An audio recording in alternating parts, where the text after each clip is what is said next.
Hello, good morning, everybody. How's everybody doing this morning? It's a beautiful Friday morning. Sun is shining. Uh, Feeling good for the most part. Have no complaints about life as it is right now, and just pretty much thankful and grateful for being here.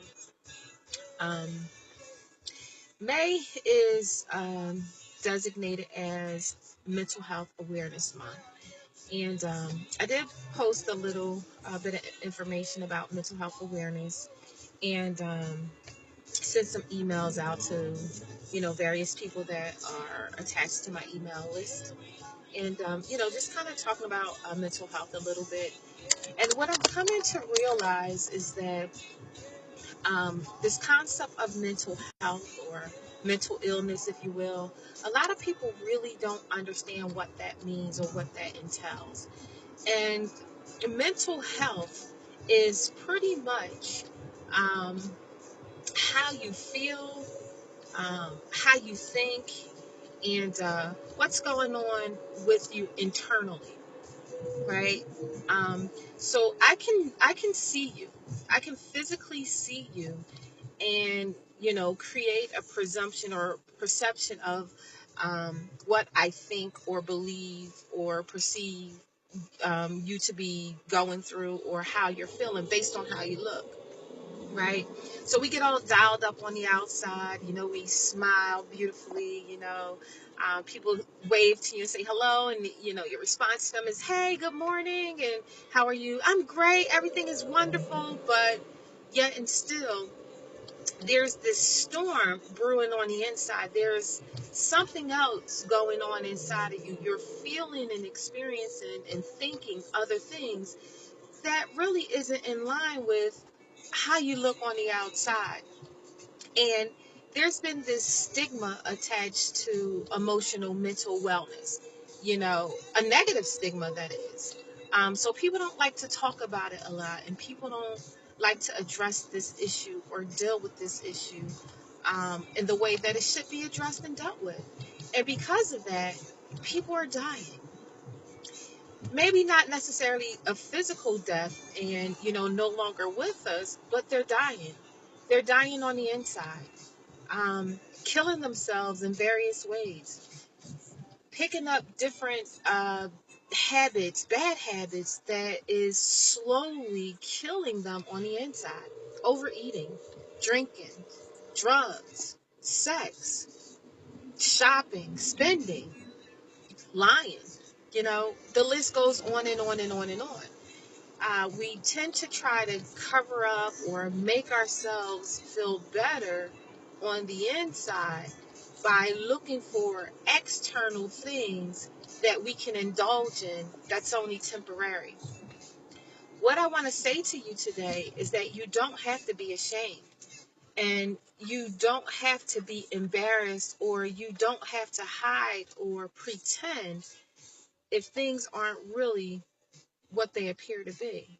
If you're hurting on the inside, if you have some things that you just don't quite understand or know how to talk about or communicate, if you're going through some personal stuff with family or loved or significant others or friends, okay, and it's impacting you in a way that's making you feel depressed or anxious or fearful or scared or paranoid. The list goes on. You don't have to be afraid to talk about it. And there's help. There are people out there that can help you deal with these issues, process, and figure out how to cope with it appropriately. You don't have to bury your thoughts and your feelings in a glass of wine or a bottle of alcohol or pills and drugs or sex or whatever the case may be. I think you kind of get the idea of what I'm talking about in terms of various ways of coping. There's so many different things that you can do. I've been posting little tidbits every day for the past week and a half, about ways to be happy and ways you can find your happiness. You know, outside of those tidbits, there's counselors and therapists and pastoral counseling. Um, there's coaches and self-help groups and self-help books, all different kinds of things out there that you can get a hold of, that you can utilize to try to help work through whatever it is that you're going through. Okay, don't be afraid. You're not alone, and there's support.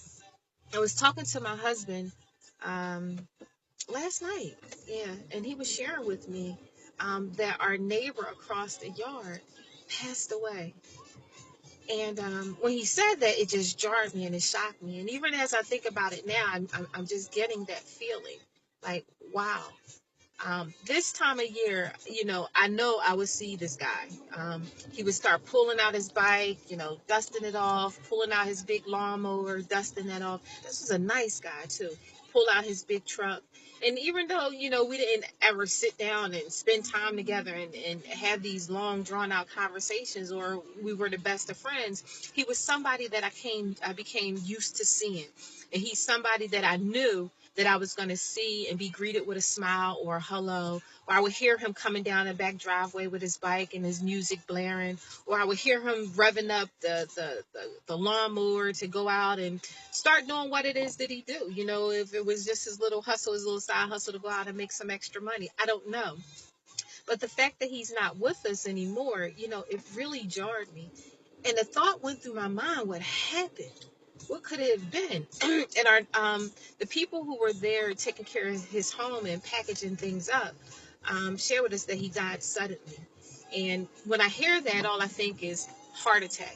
And when I think heart attack, I think stress or unhealthy practices that, we put this stress and this strain on our mind and our body and our physical, well-being, that, we're not paying attention to what's going on the inside.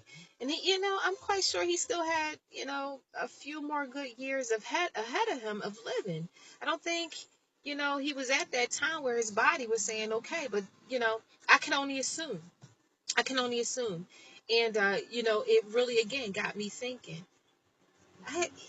We really, really got to take care of ourselves. I got to take care of me. I got to make sure that I'm in a space and in a place and in a position where I'm mentally, physically, emotionally, and spiritually balanced and healthy. And how do I go about doing that?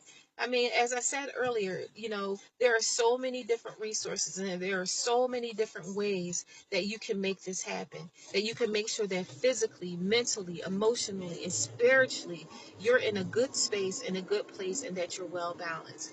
If you need any information, if you need any support, if you need any help in that area, you can always reach out to me, and I'll be more than happy and willing to provide you with some support, some assistance, some guidance, or point you in the direction where you can get that help and support and assistance that you might need. You can find me at www.bridgeoflovellc.com, or you can find me on www.facebook.com/Bridge of Love LLC.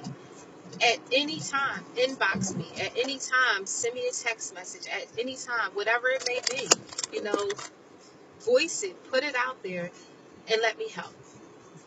I hope this video was helpful or beneficial for anybody. And if it was, leave a comment, like the page, give me some feedback, whatever the case may be. And I'll talk to you again real soon. Remember, May is Mental Health Awareness Month, and you are not alone.